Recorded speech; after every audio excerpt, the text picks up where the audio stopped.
नमस्कार दोस्तों, ज्ञान मीमांसा के यूट्यूब चैनल में आप सभी का स्वागत है। आज की इस वीडियो में हम पंचायती राज के अंतर्गत जो है हम ग्राम सभा को पढ़ने वाले हैं। तो देखिए, ग्राम सभा जो है महत्वपूर्ण टॉपिक है और ये जो है बहुत ही महत्वपूर्ण और एक ग्राम पंचायत का सबसे बुनियादी इकाई होता है। ठीक, बुनियादी इकाई है। तो यहाँ जो कॉन्सेप्ट समझेंगे वही कॉन्सेप्ट आपको जो है हर जगह आएगा, चाहे वो ग्राम पंचायत में देख ले, जनपद पंचायत, जिला पंचायत, उन सब जगह जो है इसका कॉन्सेप्ट जो है कार्य करेगा। तो जो बेसिक कॉन्सेप्ट है उसे हम जो है ग्राम सभा में ही समझेंगे। तो चलिए इस टॉपिक को स्टार्ट करते हैं। अगर इससे पहले के टॉपिक आप नहीं देखे हैं तो आप जाके हमारे चैनल में जाके देख सकते हैं। वहाँ आपका पूरा जो है प्लेलिस्ट बना हुआ है, पूरे वीडियो आपको सीक्वेंस से मिल जाएगा। तो चलिए सबसे पहले देखिए ग्राम सभा में क्या दिया गया है। तो ग्राम सभा का परिभाषा दिया गया है इस बुक में। अगर देखें हम तो यहाँ तो लगभग 5 परिभाषा दिया गया है। आप देख सकते हैं यहाँ 5 परिभाषा दिया गया है। परंतु अगर आपको एकदम सरल से सरल समझना है ग्राम सभा, तो ग्राम सभा क्या होता है उसे पहले समझ लेते हैं। देखिए ग्राम सभा तो आप सभी ग्राम पंचायत को जानते हैं। ग्राम पंचायत और त्रिस्तरीय पंचायत में जो है सबसे नीचे क्या आता है, ग्राम पंचायत आता है। ठीक, तो ग्राम पंचायत के अंतर्गत तो मान लीजिए ये एक ग्राम पंचायत है। ठीक, अब इस ग्राम पंचायत के अंतर्गत ग्राम सभा होते हैं। तो ग्राम सभा होंगे तो एक ग्राम पंचायत में एक या एक से अधिक जो है ग्राम सभा हो सकते हैं। और एक ग्राम सभा में कौन शामिल होंगे, तो जैसे कि देखिए ग्राम पंचायत में देखते हैं तो उसमें कौन होते हैं। तो ग्राम पंचायत किससे बनते हैं, सरपंच हो जाते हैं। सरपंच सबसे प्रमुख होते हैं। ठीक, सरपंच हो जाते हैं। उसके इसी में क्या होते हैं, पंच होते हैं। ठीक, पंच होते हैं और ये पंच में से किसी एक को क्या बनाया जाता है, उप सरपंच होते हैं। ठीक, तो ये सभी क्या बनाते हैं, ये ग्राम पंचायत बनाते हैं ये सभी मिलके। और ग्राम सभा में कौन होंगे, तो देखिए ग्राम सभा में वे लोग होते हैं जो इसके मतदाता सूची होते हैं। एक ग्राम के अंतर्गत उस गांव के मतदाता सूची में जो व्यक्ति जिनका नाम शामिल होता है मतदाता सूची में, मतदाता सूची में जितने व्यक्तियों का नाम होगा वे सभी जो है ग्राम सभा के, किसके, ग्राम सभा के जो है सदस्य होते हैं। ठीक, तो ग्राम सभा के सदस्य कौन होंगे, मतदाता सूची में जिनका नाम है वे सभी व्यक्ति ग्राम सभा के सदस्य होंगे। और मतदाता सूची में कौन होते हैं, 18 वर्ष या उससे अधिक के जो व्यक्ति हैं उनका नाम जो है मतदाता सूची में जोड़ा जाता है। तो मतदाता सूची देखिए एक ग्रामीण चुनाव के लिए होता है, एक पंचायती राज चुनाव के लिए, पंचायती राज चुनाव के लिए। और इसके लिए कौन कौन इसके लिए अर्हता कौन कौन रखते हैं, अर्थात इसमें किनका नाम रहेगा वो सब आगे डिटेल से पढ़ेंगे। और याद रखें इसमें कौन से, जो विधान सभा, तो विधानसभा जो चुनाव होता है उसमें जो शामिल रहते हैं वही मतदाता सूची जो है, इसमें भी जो पंचायत चुनाव होते हैं उसमें भी जो है यही सूची रहता है। ठीक, तो 18 या 18 वर्ष से अधिक के जो भी युवा युवती हैं वे सभी जो है ग्राम सभा के सदस्य होते हैं। ठीक, अब चलिए यहाँ जो परिभाषा दिया गया है उसे देखते हैं। उसमें भी जो है लगभग ऐसे ही दिया गया है, बस शब्दों को इधर उधर किया गया है। तो चलिए सभी परिभाषा को पढ़ लेते हैं। ग्रामीण स्वशासन के निम्नतम स्तर, ग्राम स्तर पर जो लोकतांत्रिक संगठन स्थापित किया जाता है वह ग्राम सभा होता है। तो देखिए ग्रामीण स्वशासन के जो सबसे न्यूनतम स्तर क्या होता है, ग्राम होता है। और ग्रामीण स्तर पर जो लोकतांत्रिक संगठन है अर्थात लोगों का संगठन, उसे ही कहा जाता है ग्राम सभा। तो ये पहला परिभाषा हो गया। उसके बाद दूसरे परिभाषा में क्या कहा गया है, ग्राम पंचायत क्षेत्र में शामिल गाँव से संबंधित निर्वाचक नामावली में रजिस्ट्रीकृत व्यक्तियों के समूह को ग्राम सभा कहते हैं। तो यही है वो एक ग्राम पंचायत है। ग्राम पंचायत, उस ग्राम पंचायत के क्षेत्र आने वाले जो गांव है उस गांव में निर्वाचन नामावली है अर्थात जो मतदाता सूची है, मतदाता सूची है उसी में जो रजिस्टर्ड व्यक्ति हैं उन्हीं के समूह को क्या कहा जाता है, ग्राम समूह कहा जाता है। ठीक, अब तीसरा परिभाषा देखिए, किसी ग्राम पंचायत के भीतर आने वाले ग्राम के सभी मतदाताओं से मिलकर जो सभा बनती है उसे ग्राम सभा। तो इसे ही हम जो समझे हैं वो यही परिभाषा है, मतदाताओं से मिलकर जो बनता है सभा उसे ही क्या कहा जाएगा, ग्राम सभा कहा जाएगा एक गाँव का। उसके बाद देखिए चौथा परिभाषा क्या कहता है, ग्राम स्तर पर पंचायत के क्षेत्र के भीतर समाविष्ट किसी ग्राम से संबंधित निर्वाचक नामावली में पंजीकृत व्यक्ति से मिलकर बना निकाय ग्राम सभा कहलाता है। तो ये भी वही है, निर्वाचक नामावली में पंजीकृत व्यक्तियों से मिलकर जो निकाय बनता है वही क्या होता है, ग्राम सभा। उसके बाद देखिए लास्ट जो 5वां परिभाषा है उसमें क्या कहा गया है, ग्राम पंचायत क्षेत्र के भीतर समाविष्ट किसी 1 ग्राम हो या राजस्व ग्राम से संबंधित, तो 1 ग्राम के लिए भी यही परिभाषा है, राजस्व ग्राम से संबंधित निर्वाचक नामावली, वोटर लिस्ट, मतदाता सूची में पंजीकृत व्यक्तियों से मिलकर बने कोई निकाय को ग्राम सभा कहेंगे। देखिए 1 ग्राम के लिए भी और राजस्व ग्राम दोनों के लिए लागू होता है ये। तो ये हो गया हमारा परिभाषा ग्राम सभा का। उसके बाद चलिए ग्राम सभा के संबंध में सामान्य जानकारी दिया गया है। तो सबसे पहले तो आप याद रखेंगे पंचायती राज का बुनियादी इकाई किसे कहा जाता है। तो पंचायती राज का बुनियादी इकाई कहा जाता है ग्राम सभा को। तो देखिए पंचायती राज व्यवस्था की बुनियादी इकाई कौन सा है, ग्राम सभा होता है। इसकी विधायिका देखिए ग्राम सभा ग्राम पंचायत की विधायिका होता है। तो यहाँ ग्राम पंचायत में जो एक पूरा ग्राम पंचायत है उसका विधायिका कहा जाता है, क्योंकि ये जो ग्राम सभा के ही जो साधारण सभा बैठक होता है, साधारण बैठक, यही जो ग्राम पंचायत में होने वाली जो महत्वपूर्ण योजनाएं हैं उसको इसी साधारण सभा में जो है पारित कराया जाता है, ग्राम पंचायत में होने वाली जो है, इसलिए इसे विधायिका कहा जाता है किसका, ग्राम पंचायत का। चलिए अब इसके सदस्य कौन होंगे, तो वही सदस्य के लिए क्या है, ग्राम के मतदाता सूची में शामिल व्यक्ति इसके सदस्य होते हैं। जब तक व्यक्ति मतदाता सूची में शामिल है तब तक वे उस ग्राम सभा के सदस्य रहेंगे। ठीक, तो जब तक उनका नाम जो है उस गांव के मतदाता सूची में है वह उस गांव के ग्राम सभा के सदस्य रहते हैं। ग्राम में रहने वाले व्यक्ति जो विधानसभा निर्वाचक नामावली में पंजीकृत किए जाने के लिए अर्हता रखते हैं वे सभी जो है इसके सदस्य रखेंगे। देखिए जो विधानसभा निर्वाचन नामावली है उसमें पंजीकृत होने के लिए जो जो अर्हता होती है, योग्यता होती है, वही योग्यता रखने वाला जो व्यक्ति जो है किसमें, जो ग्राम सभा के सदस्य के रूप में भी क्या सदस्य बनने की योग्यता भी रखेगा। ठीक, जो इस क्या रहता है 18 वर्ष की आयु पूरा कर चुका हो और जिस ग्राम सभा के लिए है उस गांव का निवासी करता हो, सामान्य निवासी हो, तब वह जो है इसके लिए अर्हता होती है। उसके बाद देखिए ग्राम सभा की संख्या। तो ग्राम सभा की संख्या बात करें तो एक ग्राम पंचायत में एक या एक अधिक ग्राम हो सकते हैं। तो देखिए एक पंचायत जो है एक गांव से या एक से अधिक गांव के, तो देखिए मिनिमम जनसंख्या लगभग 1000 जनसंख्या में एक ग्राम पंचायत बनाया जाता है। अगर 1000 जनसंख्या नहीं है तो 2 या 2 से अधिक, तो मान लीजिए 3 गाँव मिलकर जो है एक ग्राम सभा बना है, तो सभी गाँव में जो है अलग अलग क्या एक ग्राम सभा बनेगा। तो 3 गाँव मिलकर अगर एक ग्राम पंचायत बन रहा है तो तीनों गाँव में अलग अलग बन सकेगा क्या, ग्राम सभा। ठीक, तो ऐसे होता है। तो ग्राम पंचायत क्या होता है, एक अधिक ग्राम हो सकते हैं। ग्राम पंचायतों के अधीन आने वाले प्रत्येक ग्राम, चाहे वह आश्रित ग्राम हो या ग्राम पंचायत हो, तो भी प्रत्येक ग्राम में एक ग्राम सभा होगा। तो एक ग्राम पंचायत में अगर अधिक गांव है तो उन सभी गांवों में जो है एक एक ग्राम सभा अलग से रहेगा। अनुसूचित क्षेत्रों में ग्राम पंचायतों में यह व्यवस्था की गई है कि किसी एक गांव में एक से अधिक ग्राम हो सकते हैं, किंतु मैदानी क्षेत्रों में गांव में एक ग्राम में से एक से अधिक ग्राम सभा नहीं हो सकते हैं। देखिए यह जो है अनुसूचित क्षेत्र, और ये पॉइंट बहुत इंपॉर्टेंट है, इसे आप याद रखेंगे, कहीं भूलना नहीं है। अगर सामान्य क्षेत्र की बात करें, सामान्य क्षेत्र की बात करते हैं एक, और एक जो है अनुसूचित क्षेत्र की बात करते हैं। ठीक, तो देखिए अगर सामान्य क्षेत्र में एक ही गाँव में अगर एक ग्राम पंचायत मिलकर बना हुआ है, एक गाँव जो है एक ग्राम पंचायत मिलकर बना हुआ है, ठीक, तो एक ही पंचायत है इस एक ग्राम पंचायत में, तो यहाँ एक ही ग्राम सभा होगा। ठीक, तो यहाँ ग्राम सभा भी कितना होगा, एक ही ग्राम सभा होगा। अगर एक ही गांव का एक पंचायत बना हुआ है, अगर वही अनुसूचित क्षेत्र वाले गांव हो गए, अनुसूचित क्षेत्र वाले गांव में अगर एक ही ग्राम पंचायत जो है कैसे एक ही गांव से एक ही ग्राम पंचायत बना है, तो इस गांव में जो ग्राम पंचायत बना हुआ है एक ही गांव से, उस गांव में भी एक से अधिक जो है क्या हो सकते हैं, ग्राम सभा बनाए जा सकते हैं। तो यहाँ ग्राम सभा की संख्या जो है एक से अधिक हो सकते हैं। ठीक, तो इसी को याद रखना है, उसे यहाँ ही दिया गया है उसे। ठीक, और वही मैदानी क्षेत्र में सिर्फ एक ही होंगे। चलिए अगला देखिए, अनुसूचित क्षेत्र के लिए एक गांव में एक से अधिक ग्राम सभा हो सकती है जिसका आधार है। तो देखिए एक गांव में एक से अधिक हो सकता है अनुसूचित क्षेत्र में, उसके लिए क्या क्या आधार है, तो ये 3 आधार है। पहला है ग्राम या ग्रामों के समूह के लिए, तो एक गांव या गांवों के समूह के लिए हो सकता है। दूसरा है पारा या पारा के समूह के लिए, जैसे मोहल्ला हो गया, मंजरा टोला हो गया, ये पारा या पारा के समूह होते हैं, वे भी मिला के जो है क्या ग्राम सभा बना सकते हैं।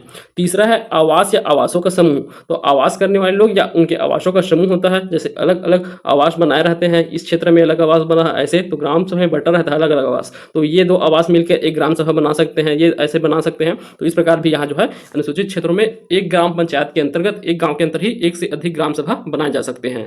ठीक, अब देखिए इसका कार्यकाल देखिए किसका, ग्राम सभा का। तो ग्राम सभा का अगर कार्यकाल देखें तो यह एक स्थायी व्यवस्था है जो कभी भी भंग नहीं होता है। तो यह एक स्थायी व्यवस्था है, जैसे क्या होता है राज्यसभा होता है और विधान परिषद होता है। ठीक, विधान परिषद होता है, उसी प्रकार जो है क्या जो ग्राम सभा है ये भी क्या है, एक स्थायी व्यवस्था है। तो इसमें जो है कभी भी भंग नहीं होता है। अगर बाकी पंचायत स्तर देखें, ग्राम पंचायत स्तर को देखें, पंचायत, ग्राम पंचायत, जनपद पंचायत को देखें या जिला पंचायत को देखें, तो इन सभी का अवधि रहता है, इनका कार्यकाल रहता है, तो ये 5 वर्ष तक के रहते हैं। अपने जो प्रथम बैठक होता है, ग्राम पंचायत जो निर्वाचन होने के बाद जो प्रथम बैठक होता है, उस बैठक से लेकर के जो है 5 वर्ष तक के जो है इनके अवधि होता है। बाकी देखिए ग्राम सभा जो है एक स्थायी सदन है, इसे कभी भी भंग नहीं किया जा सकता। कोई व्यक्ति आजीवन ग्राम सभा का सदस्य रह सकता है। कोई भी व्यक्ति जो है आजीवन रह सकता है जब तक कि उसका मतदाता सूची में नाम है, तब तक कि वह जो है उस इसका ग्राम सभा का जो है सदस्य रहता है। ठीक, तो यही दिया गया है यहाँ कार्यकाल के रूप में।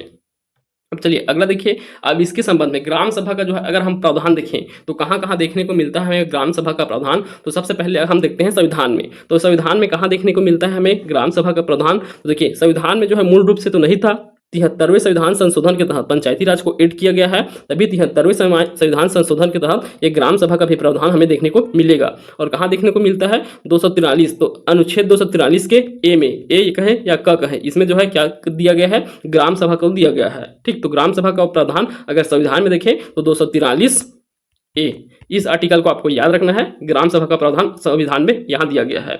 और वही अब हम देखें अपने छत्तीसगढ़ का जो अधिनियम है, छत्तीसगढ़ पंचायती राज अधिनियम 1993, इसमें अगर हम ग्राम सभा का प्रावधान देखें तो इसे किसमें दिया गया है।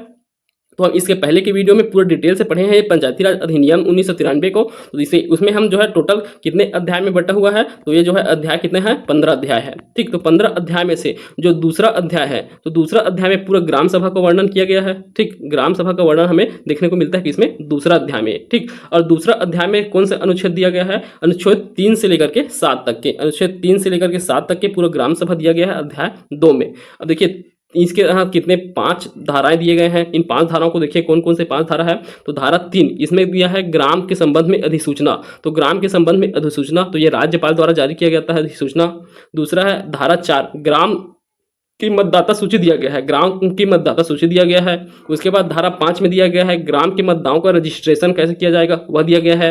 धारा 6 में ग्राम सभा का सम्मेलन दिया गया है। और धारा 7 में ग्राम सभा के कार्य, शक्ति और वार्षिक सम्मेलन दिए गए हैं। ठीक, तो ये जो है 5 धारा 3 से लेकर के 7 तक के, इसमें जो है दिया गया है प्रावधान ग्राम सभा के संबंध में।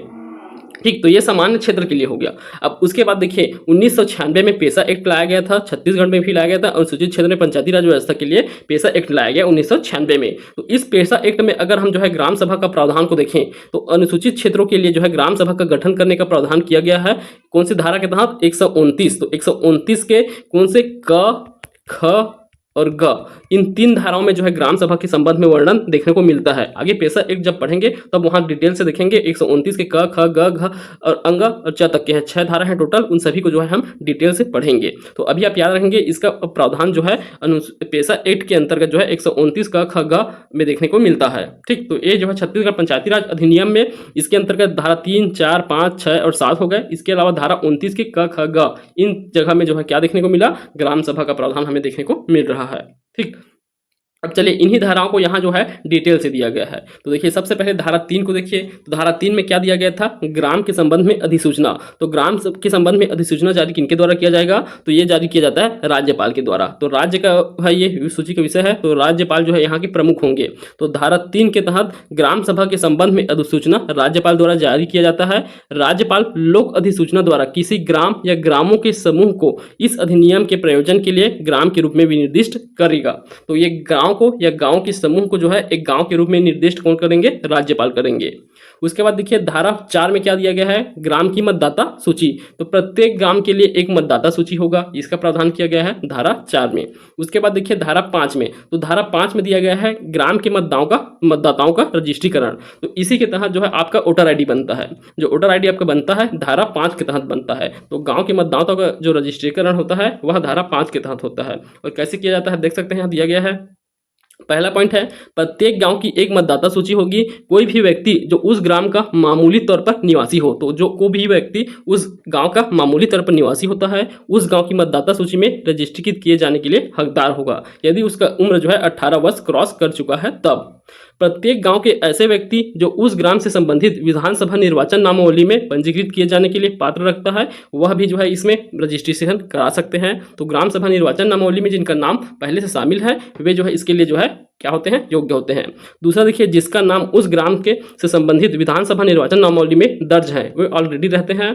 उसके बाद मतदाता सूची में शामिल व्यक्तियों का समूह जिसके अंतर्गत ग्राम सभा क्षेत्र में आवास या आवासों का समूह अथवा छोटे गाँव का समूह होगा, अनुसूचित क्षेत्रों के लिए है ये। ठीक, तो ये सभी जो है उस ग्राम सभा की मतदाता सूची में अपना रजिस्ट्रेशन करा सकते हैं।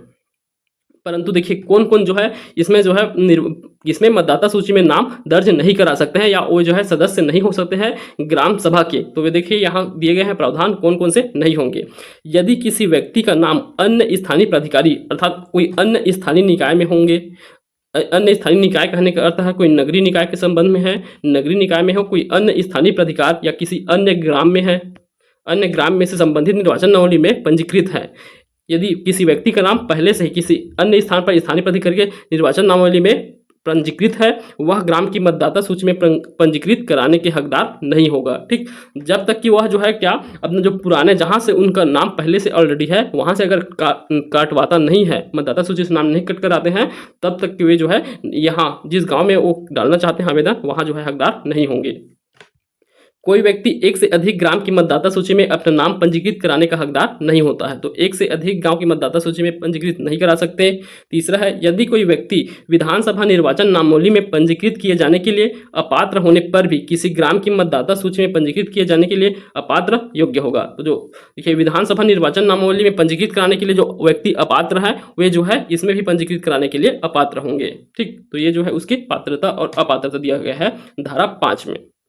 उसके बाद देखिए अब दिया गया है ग्राम सभा के सम्मेलन। तो ग्राम सभा का सम्मेलन कौन सी धारा में दिया गया है, तो धारा 6 में दिया गया है। ठीक, तो धारा 6 याद रखेंगे आप, इसमें दिया गया है ग्राम सभा का सम्मेलन। तो देखिए यहाँ ग्राम सभा के सम्मेलन की तिथि, स्थान, समय का निर्धारण एवं उसको बुलाना, आहूत करना, ये किनका कार्य होगा। तो ग्राम सभा के अगर सम्मेलन बुलाना है तो सबसे पहला कर्तव्य किनका है, सरपंच का है। अगर सरपंच अनुपस्थित है तो उनकी अनुपस्थिति में उप सरपंच बुलाएंगे सम्मेलन को। अगर उप सरपंच भी अनुपस्थित है तो कौन बनाएंगे, ग्राम पंचायत के सचिव। सरपंच और उप सरपंच दोनों की अनुपस्थिति में ग्राम पंचायत के सचिव जो है सम्मेलन को बुलाते हैं। ठीक, तो ये सम्मेलन के लिए होगा। अगर अध्यक्षता की बात आता है तो सरपंच करते हैं, उप सरपंच करते हैं। उसके बाद यहाँ फिर जो है ये व्यक्ति नहीं करेंगे, सचिव जो है अध्यक्षता नहीं करेंगे। जो व्यक्ति रहेंगे, जो विधान क्या ग्राम सभा के जो सदस्य रहेंगे उन सदस्यों में से किसी एक को जो है चुना जाता है, सदस्यों में से किसी एक को चुना जाएगा, वे अध्यक्षता करते हैं। ठीक, तो ये किसके संबंध में है, ये सम्मेलन बुलाने के लिए है, सरपंच, उप सरपंच, उसके बाद सचिव। चलिए अब अगला देखिए, सम्मेलन से पूर्व सूचना देना होता है। तो सम्मेलन से पूर्व जितने सम्मेलन रख रहे हैं उस सम्मेलन के कितने दिन पहले हमें सम्मेलन की सूचना देना होगा। तो यह सूचना जो है कि इन्हें सरपंच, उप सरपंच या ग्राम सचिव जो बुला रहे हैं उन्हें ही देना रहता है सम्मेलन को। तो देखिए अगर सामान्य बैठक है तो उसके लिए सम्मेलन की तारीख है उससे कम से कम 7 दिन पहले, तो 7 दिन पूर्व सूचना दिया जाना अनिवार्य होता है। और दूसरा है विशेष बैठक। और विशेष बैठक में आकस्मिक या आपातकालीन बैठक के लिए 3 दिन पूर्व सूचना देना आवश्यक होता है। ठीक, तो ये याद रखेंगे, 7 दिन पूर्व अगर सामान्य बैठक है तो, और 3 दिन पूर्व अगर विशेष बैठक है तब। देखिए ग्राम पंचायत के अंतर्गत ग्राम सभा की बैठक प्रत्येक ग्राम में होगी। तो ग्राम सभा का बैठक जो है प्रत्येक ग्राम में अलग अलग होता है, तो सभी ग्रामों में जो है इसका बैठक किया जाएगा। जबकि ग्राम पंचायत की बैठक केवल ग्राम पंचायत के मुख्यालय पर ही होता है। कहाँ होता है, ग्राम पंचायत की अगर बैठक की बात करें तो ग्राम पंचायत की मुख्यालय पर किया जाता है। चलिए अब अगला देखिए, ग्राम सभा का सम्मेलन जो धारा 6 में दिया गया है। धारा 6 में ग्राम सभा का सम्मेलन, अब इसी कैसे याद रखेंगे, धारा 6 में दिया गया है सम्मेलन को। देखिए अनिवार्य रूप से 6 सम्मेलन करना अनिवार्य होता है ग्राम सभा के लिए। 6 सम्मेलन अनिवार्य होता है, उसका तिथि भी दिया गया है, आप देख सकते हैं 6 सम्मेलन का, तो इसी धारा 6 में ही दिया गया है ग्राम सभा का सम्मेलन। यहाँ से आपको धारा 6 याद हो जाएगा। ठीक, तो देखिए अधिनियम के अनुसार प्रत्येक 3 माह में एक बार ग्राम सभा का सम्मेलन अनिवार्य होता है। तो प्रत्येक 3 माह में एक बार सम्मेलन कराना अनिवार्य होता है, इस पॉइंट को याद रखना है। उसके बाद देखिए शासन के निर्देश अनुसार 1 साल में 6 बार ग्राम सभा का सम्मेलन अनिवार्य है। तो देखिए प्रत्येक 3 माह में कराना भी अनिवार्य है। 3 माह से अधिक का गैप नहीं होना चाहिए ग्राम सभा के एक सम्मेलन के बाद दूसरे सम्मेलन में 3 माह का अधिक का गैप नहीं होना चाहिए। और 1 साल में जो है 6 बार ग्राम सभा का सम्मेलन कराना अनिवार्य है। और कुछ तिथि भी दिए गए हैं, इस तिथि को सम्मेलन कराना अनिवार्य होता है। देखिए कौन कौन सा तिथि है और ये तिथि ही क्यों रखे गए हैं उसे भी देखिए। तो देखिए सबसे पहला तिथि है 23 जनवरी। तो 23 जनवरी, दूसरा है 14 अप्रैल, तीसरा है 20 अगस्त, चौथा है 2 अक्टूबर, पांचवा जून माह का कोई भी सुझाया हुआ तिथि, और तीसरा है छठवा है नवंबर माह का सुझाया गया तिथि। ठीक, तो अब देखिए इसमें से जो है 23 जनवरी ही क्यों, तो देखिए 23 जनवरी को क्या है, तो 23 जनवरी को जो है सुभाष चंद्र बोस जी का जो है जयंती मनाया जाता है। सुभाष चंद्र बोस जी का जयंती है, तो 23 जनवरी को याद रखेंगे। सुभाष चंद्र बोस जी की जयंती के दिन इसे पराक्रम दिवस के रूप में भी अब मनाया जाता है, पराक्रम दिवस। ठीक, तो इस दिन जो है आयोजित किया जाएगा ग्राम सभा का सम्मेलन। उसके बाद देखिए 14 अप्रैल, तो 14 अप्रैल को क्या है, इस दिन जो है डॉक्टर भीमराव अंबेडकर जी का जो है जयंती है। डॉक्टर भीमराव अंबेडकर जयंती 14 अप्रैल को, तो इस दिन जो है 14 अप्रैल को इसलिए चुना गया है। उसके बाद देखिए 20 अगस्त को आता है इनका, हमारे पूर्व प्रधानमंत्री राजीव गांधी जी का, पूर्व प्रधानमंत्री है राजीव गांधी जी, उनका जो है जयंती है कब, 20 अगस्त को। इस दिन सद्भावना दिवस के रूप में मनाया जाता है, सद्भावना दिवस। ठीक, सद्भावना दिवस, तो ये 20 अगस्त तक याद रखेंगे आप राजीव गांधी जी के जयंती के रूप में। उसके बाद 2 अक्टूबर आप सबको पता ही है, गांधी जयंती, 2 अक्टूबर गांधी जयंती। इस कारण जो है 2 अक्टूबर को भी जो है सम्मेलन बुलाया जाता है। ठीक, अब इन 4 डेट के अलावा जून माह के किसी एक दिन और नवंबर माह के किसी एक दिन, ये 6 सम्मेलन करना जो है अनिवार्य होता है ग्राम सभा का। ठीक, तो ये 6 सम्मेलन किसके लिए है, ग्राम सभा के लिए है, ये याद रखना है, ये ग्राम पंचायत के लिए नहीं है, कंफ्यूज नहीं होना है। चलिए अब अगला देखिए, ग्राम सभा का विशेष सम्मेलन। अब विशेष सम्मेलन बुलाना है और कौन कौन बुला सकते हैं विशेष सम्मेलन, किन किन स्थिति में, उसे देखिए। इसके लिए 4 स्थिति होता है, विशेष सम्मेलन बुलाने के लिए 4 स्थिति है। उपरोक्त 6 ग्राम सभा सम्मेलन के अलावा, ये 6 सम्मेलन हो गए, उनके अलावा जो है क्या प्रक्रिया है जिसके द्वारा जो है सम्मेलन बुलाया जा सकता है। तो देखिए ग्राम सभा का सम्मेलन बुलाने के 3 केस हो सकते हैं। कौन कौन से 3 केस है? सबसे पहला, ग्राम सभा के कुल सदस्य संख्या के 1/3 सदस्यों का लिखित रूप से अनुरोध करें, तब सरपंच द्वारा 30 दिन के भीतर ग्राम सभा का सम्मेलन कराना आवश्यक है। यहाँ आप याद रखेंगे ये 30 दिन को, ये 30 दिन जो है चारों केस में है, चारों केस में 30 दिन के भीतर, अर्थात कोई भी विशेष सम्मेलन, ग्राम सभा का कोई विशेष सम्मेलन बुलाया जा रहा है तो वो 30 दिन के भीतर बुलाना अनिवार्य होता है। तो विशेष सम्मेलन के लिए 30 दिन के भीतर। और केस क्या रहेगा? पहला, ग्राम सभा के सदस्यों को 1/3।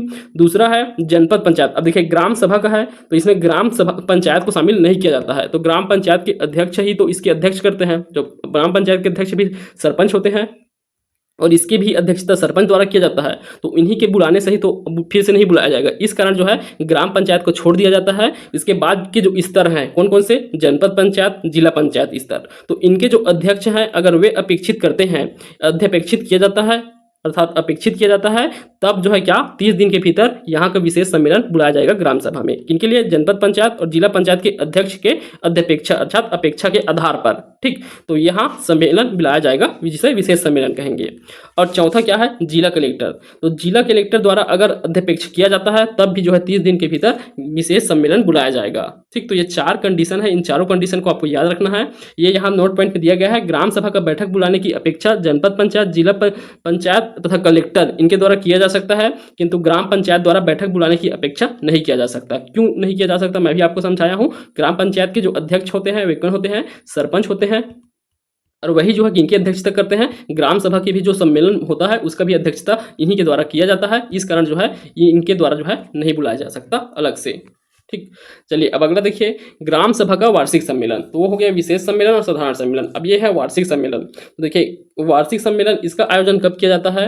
तो देखिए आगामी वित्त वर्ष प्रारंभ होने के 3 माह पूर्व जो है इसका आयोजन किया जाएगा। तो ग्राम सभा का वार्षिक सम्मेलन वित्त वर्ष स्टार्ट होने के 3 माह के पूर्व, अर्थात कब किया जाएगा? दिसंबर के बाद जो है वित्त वर्ष स्टार्ट होता है, दिसंबर के बाद। तो अब कब किया जाएगा? तो दिसंबर के 3 माह पहले, अर्थात मुख्य रूप से ये कब होता है? दिसंबर माह में होता है। तो ये कब होता है? मार्च में होता है वित्तीय वर्ष खत्म, उसके 3 माह पूर्व अर्थात दिसंबर माह में जो है आयोजित किया जाता है। ठीक, तो वार्षिक सम्मेलन प्रायः दिसंबर माह में आयोजित किया जाएगा। और कहाँ किया जाता है? तो ये देखिए ग्राम पंचायत के प्रत्येक ग्राम में ग्राम सभा की बैठक होगी, जबकि ग्राम पंचायत की बैठक ग्राम पंचायत के मुख्यालय में होता है। तो देखिए इसका जो ग्राम सभा का वार्षिक सम्मेलन है कहाँ होगा? तो जो ग्राम सभा की बैठक होती है कहाँ होता है? प्रत्येक ग्राम में होता है। तो सभी गाँव में होता है बैठक, उसी ग्राम पंचायत की बैठक में ही ये वार्षिक सम्मेलन होता है, ग्राम सभा की बैठक में। अब देखिए इसमें विषय वस्तु क्या रखा जाएगा? तो इसमें किन विषयों पर चर्चा किया जाता है जो वार्षिक सम्मेलन है उसमें? तो वार्षिक सम्मेलन में चर्चा करने के जो विषय हैं वे कौन कौन से विषय हैं? तो सबसे पहला, आगामी वित्त वर्ष के लिए प्रस्तावित विकास तथा अन्य कार्य संबंधी कार्यक्रम। तो जैसे बजट प्रस्तुत किया जाता है उसी प्रकार है ये आगामी वित्त वर्ष के लिए जो है प्रस्तावित विकास और अन्य कार्यक्रम के लिए जो है यहाँ।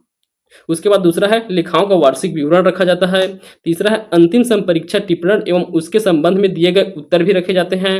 उसके बाद देखिए ग्राम पंचायत का वार्षिक बजट तथा अगले वित्तीय वर्ष के लिए वार्षिक योजनाओं को भी रखा जाता है, अर्थात बजट रखा जा रहा है। देखिए जो ग्राम पंचायत के बजट है वो कहाँ पास होता है? तो ग्राम सभा में ही पास होता है जो ग्राम पंचायत का बजट है। तो ये बहुत इंपॉर्टेंट पॉइंट है। अगला देखिए पूर्ववर्ती वित्तीय वर्ष के प्रशासनिक रिपोर्ट। तो पिछले वर्ष के जो प्रशासनिक रिपोर्ट है, क्या क्या कार्य किए गए हैं, उन सब को जो है इसी में रखा जाएगा वार्षिक सम्मेलन में। पंचायत के कार्यों को विवरण भी जो है वार्षिक सम्मेलन में रखे जाते हैं। तो ये विषय वस्तु हैं जिन पर मुख्य रूप से चर्चा किया जाता है वार्षिक सम्मेलन में। यहाँ नोट पॉइंट दिया है, ग्राम सभा को यह स्वतंत्रता होगी कि वह ग्राम पंचायत के कृत्यों के संबंध में किसी विषय पर विचार करे और ग्राम पंचायत ग्राम सभा द्वारा की गई सिफारिश को क्रियान्वित करे। तो ग्राम सभा कोई भी सिफारिश करता है ग्राम पंचायत के कार्यों के संबंध में, तो उस जो सिफारिश पर ग्राम पंचायत को जो है क्रियान्वयन करने का पूरा जो है उनका उत्तरदायित्व होगा। अगर देखिए ग्राम सभा की बैठक में पंच सरपंच के अचल संपत्ति का विवरण प्रस्तुत नहीं किया जाता है। तो ग्राम सभा की बैठक में पंच सरपंच या जो भी पदाधिकारी हैं उनके अचल संपत्ति का विवरण नहीं दिया जाता है।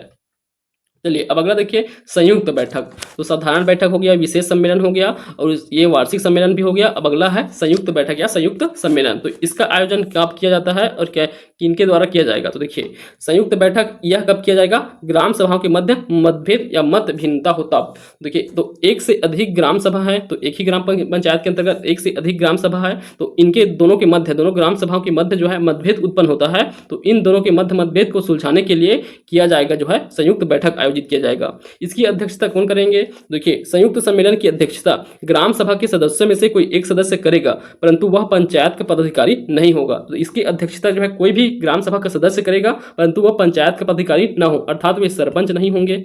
सरपंच, पंच या उप सरपंच ये नहीं होना चाहिए। ठीक, जो अन्य सामान्य व्यक्ति है जो ग्राम सभा का सदस्य है वह इसकी अध्यक्षता करेगा संयुक्त बैठक की। इसका कारण क्या है? ग्राम सभाओं के मध्य मतभेद हो तब जो है संयुक्त बैठक लाया जाता है। दूसरा है ग्राम पंचायत क्षेत्र के एक से अधिक ग्राम सभाओं के संबंध में कोई मामला हो तब। तीसरा है छत्तीसगढ़ पंचायती राज अधिनियम 1993 के धारा 7 की उपधारा 2 में अंतर्विष्ट समस्त मामले। तो इसमें जो है कर्तव्य दिए गए हैं धारा 7 में, इसमें कार्य शक्ति और कर्तव्य दिए गए हैं ग्राम सभा के, तो उसी के उपधारा 2 है, इसमें जो है इस विषय दिए गए हैं। उन विषय के संबंध में अगर मतभेद आता है तब की स्थिति में संयुक्त बैठक लाया जाएगा। आगे सभी विषयों को देखेंगे जितने भी विषय दिए गए हैं धारा 7 में उसे।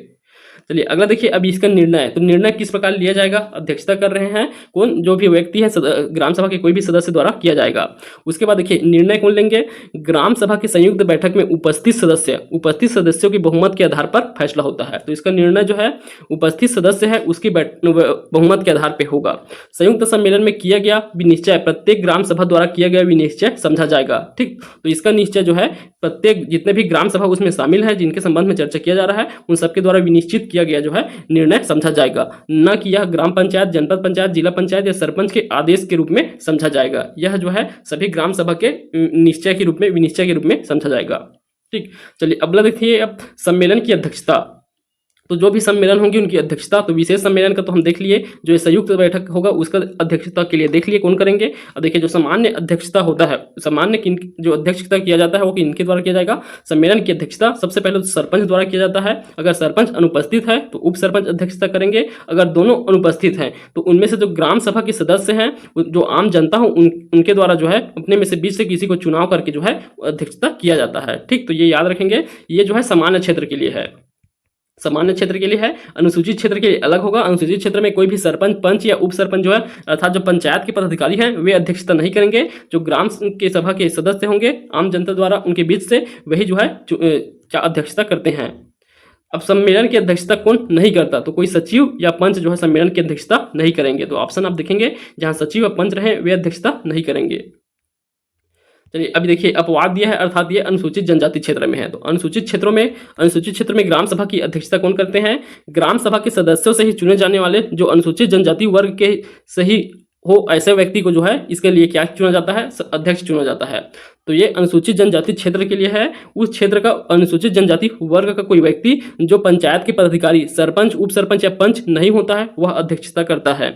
या ही कह सकते हैं ग्राम सभा सदस्य के तत्समय उपस्थित कोई व्यक्ति रहेगा। एक सदस्य जो ग्राम पंचायत का सदस्य ना हो, अर्थात जो ग्राम पंचायत का सदस्य पंच, सरपंच या उप सरपंच ना हो, वह अध्यक्षता करते हैं। चलिए अब देखिए अगला है गढ़पूर्ति अर्थात कोरम या गढ़पूर्ति। तो ये कोरम या गढ़पूर्ति क्या होता है? तो गढ़पूर्ति वह न्यूनतम जनसंख्या जिसकी उपस्थिति में ग्राम सभा का कार्य शुरू किया जा सके उसे गढ़पूर्ति कहा जाता है। तो न्यूनतम उपस्थित जनसंख्या है जिसकी उपस्थिति में जो है कार्य का स्टार्ट किया जाता है वही गढ़पूर्ति कहलाता है। देखिए गढ़पूर्ति अगर देखें हम, अगर यहाँ हम किसके लिए देख रहे हैं? अभी ग्राम सभा के लिए देख रहे हैं। ठीक, ग्राम सभा के लिए देख रहे हैं। तो ग्राम सभा में देखिए, अगर सामान्य क्षेत्र का ग्राम सभा है, सामान्य क्षेत्र के लिए कुल सदस्य संख्या का 1/10 अर्थात 1 टोटल अगर 100 सदस्य है उस ग्राम सभा में, तो उसमें से कितने उपस्थित होना चाहिए? 100। 1/10 कितना हो जाएगा? 100। तब जो है इसमें का कार्य जो है आगे बढ़ाया जाएगा। और इसमें से देखिए जो 100 है, 10 है, 1/10 है, जिनमें से जो है 1/3 जो है महिला सदस्य होना अनिवार्य है। तो ये सभी स्तरों पर होगा, सभी स्तर के जो बैठक होंगे उसमें 1/3 महिला सदस्य होना आवश्यक है गढ़पूर्ति के लिए। अन्यथा बैठक को स्थगित कर दिया जाएगा। अगर पूर्ति नहीं किया जाता है तो बैठक को स्थगित कर दिया जाता है। दूसरा देखिए, अनुसूचित क्षेत्रों में, अनुसूचित क्षेत्रों में क्या होगा? ग्राम सभा के कुल सदस्यों की 1/3 सदस्य हो, तो इसमें जो है कम है, 1/3 सदस्य है, जिसमें से कितना? 1/3 महिला सदस्य होना अनिवार्य है। तो ये सभी क्षेत्र स्तर में है, महिला सदस्य कितना? 1/3 होना अनिवार्य है। और इसके लिए उत्तरदायी कौन होंगे? तो गढ़पूर्ति के लिए उत्तरदायी कौन होते हैं? सरपंच और पंच। याद रखेंगे, गढ़पूर्ति का उत्तरदायी तो सरपंच और पंच होते हैं। अगर गढ़पूर्ति नहीं होता तो जो कार्यवाही होगा वो सरपंच और पंच के विरुद्ध ही किए जाते हैं। तो देखिए, गढ़पूर्ति हेतु उत्तरदायी उप सरपंच या सचिव उत्तरदायी नहीं होते हैं, इसके लिए सरपंच और पंच होते हैं उत्तरदायी। देखिए, बाकी जो पंचायती राज निकाय हैं उनके लिए गढ़पूर्ति भी यहाँ दिया गया है इस टेबल में, तो यहीं से आप सबको एक बार देख लीजिए ताकि आपको याद रहे। तो देखिए, ग्राम सभा का सम्मेलन, इसके जो है लिए जो गढ़पूर्ति है, तो सामान्य क्षेत्र के लिए देखिए 1/10, अनुसूचित क्षेत्र के लिए 1/3। अब ग्राम पंचायत की बैठक के लिए देखिए तो इसके लिए 1/2 होता है, जो कितना होता है? 50%, 1/2। वही जनपद पंचायत की बैठक के लिए 1/3, जिला पंचायत की बैठक के लिए 1/3। तो इसे आपको दो ही को बस याद रखना है। एक ग्राम पंचायत का कितना है? 1/2 अर्थात 50% ग्राम पंचायत के लिए। वही ग्राम सभा के लिए है सामान्य क्षेत्र के लिए 1/10, इसे याद रखें। उसके बाद बाकी सभी के लिए 1/3 1/3 है। और महिला भी कितना होना चाहिए? अनिवार्य है, सभी क्षेत्र के लिए जो है 1/3 महिलाओं की उपस्थिति अनिवार्य है सभी स्तर के लिए। अब गढ़पूर्ति न होने पर क्या क्या कार्यवाही किया जाता है?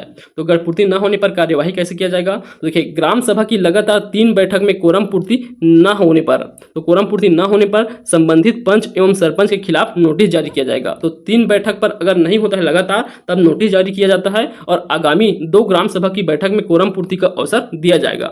फिर भी अगर कोरम पूर्ति न होने पर उसे पद से हटाने के लिए कार्यवाही की जाएगी। किसे? पंच और सरपंच को। ठीक, लेकिन किसी भी अधिकारी द्वारा सरपंच के खिलाफ तब तक आदेश जारी नहीं किया जा सकता है जब तक उसे सुनवाई का अवसर, उचित अवसर नहीं दिया जाए। तो इन्हें सुनवाई का भी अवसर दिया जाता है। ठीक, तो देखिए, पहले 3 में अवसर मिलता है, उसके बाद जो है 2 और दिया जाता है अवसर, तो टोटल 5 दिए जाते हैं अवसर। ठीक, उसके बाद कार्यवाही किया जाता है।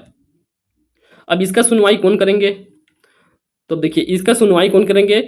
संबंधित अधिकारी से सुनवाई के लिए उचित अवसर दिया जाता है, जहां पर अपना स्पष्टीकरण प्रस्तुत करते हैं। फिर भी यदि दोषी पाया जाए तो उसको उनका निष्कासन कर दिया जाएगा, जो कि सर्वमान्य होगा। ठीक, तो पहले जो है पदाधिकारी के पास जो है उनके सुनवाई का अवसर दिया जाएगा। अगर फिर भी वो स्पष्टीकरण प्रस्तुत नहीं कर पाते हैं और उन्हें दोषी पाया जाता है, तब उसे निष्कासित कर दिया जाता है उनके पद से।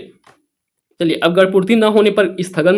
तो गढ़पूर्ति न होने पर देखिए, एक बार जो मीटिंग तय किया गया है किसी तिथि को, उस दिन अगर कोरम पूर्ति नहीं होता है, यदि बैठक में कोरम पूर्ति नहीं होती है, तो अध्यक्ष द्वारा बैठक स्थगित कर दिया जाता है एवं आगामी बैठक के लिए तिथि भी निर्धारित किया जाता है। तो आगामी बैठक की तिथि निर्धारित कर दिया जाएगा। ठीक, उसी में उसके बाद स्थगन के बाद भी बैठक, तो अगला जो होता है बैठक, अगर स्थगन के बाद की जो बैठक है या सम्मेलन, उसमें कोरम पूर्ति आवश्यक नहीं है, परंतु उस बैठक में किसी नए विषय पर चर्चा नहीं किया जाता है, उसमें किसी नए विषय पर चर्चा नहीं किया जाएगा। और इसके अलावा ये जो 5 विषय है इन पर भी चर्चा नहीं किया जाएगा। कौन कौन से विषय है? पहला तो वार्षिक आय कार्य योजना, तो वार्षिक कार्य योजना। दूसरा है हितग्राहियों का चयन करना। तीसरा वार्षिक बजट तैयार करना। चौथा लेखा संपरीक्षा प्रतिवेदन एवं वार्षिक लेखा। और 5वां है प्रशासनिक रिपोर्ट। तो ये 5 विषयों पर जो है चर्चा नहीं किया जाएगा और कोई नए विषय पर चर्चा नहीं किया जाएगा, जो गढ़पूर्ति, जिस सम्मेलन में गढ़पूर्ति नहीं है उसमें। चलिए, अगला देखिए, बहुमत द्वारा विनिश्चय। तो बहुमत द्वारा विनिश्चय किया जाएगा इसका। देखिए, ग्राम सभा की बैठक में लाए गए समस्त विषय उपस्थित सदस्यों के बहुमत से विनिश्चित किए जाएंगे और मतदाता हाथ उठाकर मतदान हाथ उठाकर किया जाता है। मतों की समानता की दशा में बैठक की अध्यक्षता करने वाला अधिकारी को द्वितीयक या निर्णायक मत देने का अधिकार होता है। तो यहाँ जो भी फैसला होगा वो बहुमत के आधार पर होगा। और मतदान कैसे किया जाएगा? अपना हाथ जो है उठाकर मतदान किया जाता है। अगर दोनों के लिए जो है समान होगा मत जो है, तो जो अध्यक्ष रहेंगे उनका मत निर्णायक मत होगा। दूसरा देखिए, यदि विवाद उत्पन्न होता है कि कोई व्यक्ति मतदान का हकदार है या नहीं, तो ग्राम सभा क्षेत्र के मतदाताओं की सूची में प्रविष्ट को ध्यान में रखते हुए अध्यक्षता करने वाला व्यक्ति द्वारा उसका विनिश्चय किया जाएगा और उनका विनिश्चय अंतिम होगा। परंतु वार्षिक कार्य योजना, हितग्राहियों का चयन, वार्षिक बजट, लेखा संपरीक्षा प्रतिवेदन एवं वार्षिक लेखा तथा प्रशासनिक रिपोर्ट के बारे में गढ़पूर्ति होने पर ही संकल्प पारित किया जाएगा। अब देखिए सम्मेलन की कार्यवाही का भाषा क्या होगा, इनके सम्मेलन की कार्यवाही एवं भाषा। तो देखिए सम्मेलन की जो कार्यवाही होता है उसका जो है अभिलेख के रूप में उसका वर्णन किसके द्वारा, ग्राम पंचायत के सचिव द्वारा जो सम्मेलन की कार्यवाही है उसका वर्णन किया जाता है, अभिलेख के रूप में उनके द्वारा जो है लिखा जाता है। और जो लिखने की भाषा रहता है कौन सा भाषा, हिंदी भाषा में वर्णन किया जाता है कार्यवाही एवं भाषा। तो ग्राम पंचायत सचिव द्वारा और लिखा जाएगा हिंदी भाषा। तो देखिए ग्राम न्यायालय की कार्यवाही एवं अभिलेख की भाषा क्या होता है, तो हिंदी भाषा होता है। ठीक, चलिए अब आगे देखिए। अब ये जो है हमारा धारा 7 में दिया गया है, तो ग्राम सभा की शक्ति एवं कृत्य। तो ग्राम सभा की शक्ति एवं कृत्य किसमें दिया गया है, तो ये जो दिया गया है धारा 7 में। ठीक, तो ये धारा 7 में दिया गया है। इन्हें हम देख लेते हैं एक बार, क्या क्या कार्य जो है शक्ति किनके पास है, ग्राम सभा के पास है। तो देखिए इसका निर्धारण किनके द्वारा, ग्राम सभा की शक्ति एवं कर्तव्यों का निश्चय राज्य विधानमंडल द्वारा किया जाता है। तो राज्य विधानमंडल, क्योंकि राज्य विषय सूची का विषय है ग्राम पंचायती राज, इसलिए जो है इनका निर्धारण राज्य विधानमंडल द्वारा किया जाता है। अब इनका क्या क्या कार्य है, तो इन सभी कार्य को दिया गया है। तो इनके लिए जो कार्य है उनके नियम के अधीन राज्य सरकार द्वारा नियमित बनाए और समय समय पर जारी किए गए, इसके अंतर्गत रहते हुए ग्राम सभा की निम्नलिखित शक्ति एवं कार्य दिए गए हैं। तो राज्य सरकार जैसे जैसे उन्हें कार्य सौंपते हैं, समय समय पर जारी किया जाता है उनके कार्यों को, तो वो सभी कार्य ग्राम सभा द्वारा किए जाते हैं। तो देखिए यहाँ जो है टोटल 13 कार्यों का सूची दिया गया है, आप देख सकते हैं। इन सबको आप देख लेते हैं एक बार, सभी याद हो या आवश्यक नहीं है, आप जो है नॉर्मल तरीके से इसे पढ़ के देख सकते हैं। जो नॉर्मल कार्य होते हैं वही सभी हैं। देखिए सबसे पहले है ग्राम के आर्थिक विकास स्कीमों की पहचान तथा उनकी प्राथमिकता के लिए सिद्धांतों का अधिकथित करना। तो जो आर्थिक विकास की स्कीम है उसकी पहचान करना और उनके लिए जो किन्हें प्राथमिकता दिया जाए इसका सिद्धांत भी ग्राम सभा द्वारा तय किया जाएगा। दूसरा है सामाजिक तथा आर्थिक विकास के लिए जिनमें समस्त वार्षिक योजनाएं सम्मिलित है को ग्राम पंचायत द्वारा योजनाओं एवं कार्यक्रमों के क्रियान्वयन करने में पूर्व अनुमोदित कराना होता है। तीसरा है ग्राम पंचायत के कार्यों का सामाजिक अंकेक्षण करना। तो ये बहुत महत्वपूर्ण पॉइंट है। इसका हम कहाँ भी देखे थे, तो ये हम जो है जब सामाजिक अंकेक्षण पढ़ रहे थे, किसमें, ग्रामीण विकास वाले चैप्टर में हम पढ़ रहे थे सामाजिक अंकेक्षण, वहां देखे थे ग्राम पंचायत का सामाजिक अंकेक्षण किनके द्वारा किया जाता है, तो ये ग्राम सभा द्वारा किया जाता है सामाजिक अंकेक्षण ग्राम पंचायतों का। ग्राम पंचायत के वार्षिक बजट पर विचार करना तथा अपनी सिफारिश प्रस्तुत करना भी ग्राम पंचायत के कार्य होंगे। ग्राम पंचायत के संपरीक्षा रिपोर्ट तथा वार्षिक लेखाओं पर विचार करते ही हैं ग्राम पंचायत के जो संपरीक्षा और वार्षिक लेखाओं पर विचार ग्राम सभा द्वारा किया जाएगा। ग्राम पंचायत द्वारा निर्दिष्ट योजना कार्यक्रमों तथा परियोजनाओं के लिए निधियों के समुचित उपयोग को अभिनिश्चित एवं प्रमाणित करना, यह भी ग्राम सभा के कर्तव्य है। देखिए अगला है गरीबी उन्मूलन तथा अन्य कार्यक्रमों के अधीन हितग्राहियों के रूप में व्यक्तियों की पहचान एवं चयन करना। तो यह भी कार्य ग्राम सभा द्वारा किया जाता है।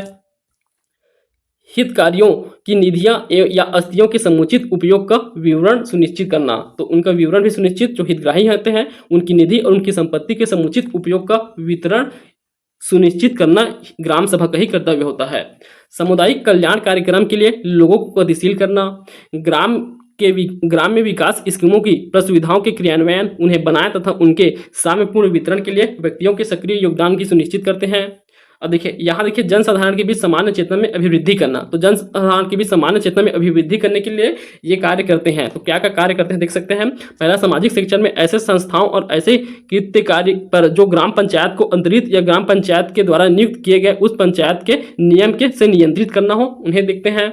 दूसरा, ग्राम के क्षेत्र के भीतर के प्राकृतिक स्रोतों जिनके अंतर्गत भूमि जल वन आते हैं, संविधान के उपबंधों और तत्मय प्रवृत्त उन सुसंगत विधियों के अनुसार जो है प्रबंधन करेंगे और उसके लिए जन संधारण के बीच जो है उनके जो है चेतना में अभिवृद्धि करने का प्रयास करेंगे।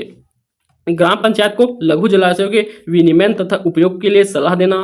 अगला है स्थानीय योजनाओं पर तथा ऐसी योजनाओं के स्रोतों और अवयवों पर नियंत्रण रखना। उसके बाद देखिए अगला है ऐसे अन्य व्यक्तियों का प्रयोग करना तथा ऐसे अन्य कृत्यों का पालन करना जो राज्य सरकार द्वारा उस अधिनियम या राज्य में तत्समय प्रवृत्त किसी अन्य विधि के अधीन उसे प्रदत्त किया जाए, उसे सौंपे जाएं। अगला है गरीब व्यक्ति की चिकित्सकीय सहायता के लिए ऋण मंजूर करना। तो यह भी बहुत इंपॉर्टेंट है। कोई गरीब व्यक्ति है उनकी चिकित्सा सहायता के लिए ऋण की मंजूरी करना भी ग्राम सभा के ही कार्य के अंतर्गत आता है। ठीक, और देखिए यहाँ ग्राम सभा की साधारण बैठक में ग्राम पंचायत के बजट पारित किए जाते हैं। तो इसे हम पहले भी चर्चा किए थे कि ग्राम पंचायत को जो बजट है वे कहाँ, ग्राम सभा की जो साधारण बैठक होता है उसी में पारित किया जाता है। ठीक, तो यहाँ तक के हो गए हमारे क्या, ग्राम सभा के कर्तव्य। तो हमें ग्राम सभा के संबंध में इतना ही डिटेल पढ़ना है। आगे जो है इसके अगले वीडियो में हम क्या देखेंगे, इसके संबंध में जो वस्तुनिष्ठ प्रश्न है, इसके संबंध में जो एमसीक्यू क्वेश्चन देखेंगे। जितने भी एग्जाम में अभी तक ग्राम सभा के संबंध में प्रश्न पूछे गए हैं उन सभी प्रश्नों को हम जो है अगले वीडियो में कवर करेंगे। यदि आपको हमारा वीडियो पसंद आया तो वीडियो को लाइक कीजिए, अपने दोस्तों में शेयर कीजिए, चैनल को सब्सक्राइब कीजिए। देखिए अगर आपको इसका पीडीएफ चाहिए तो आपको हमारे टेलीग्राम चैनल ज्ञान मीमांसा में इसका आपको पीडीएफ मिल जाएगा, आप जाके वहाँ डाउनलोड कर सकते हैं। धन्यवाद।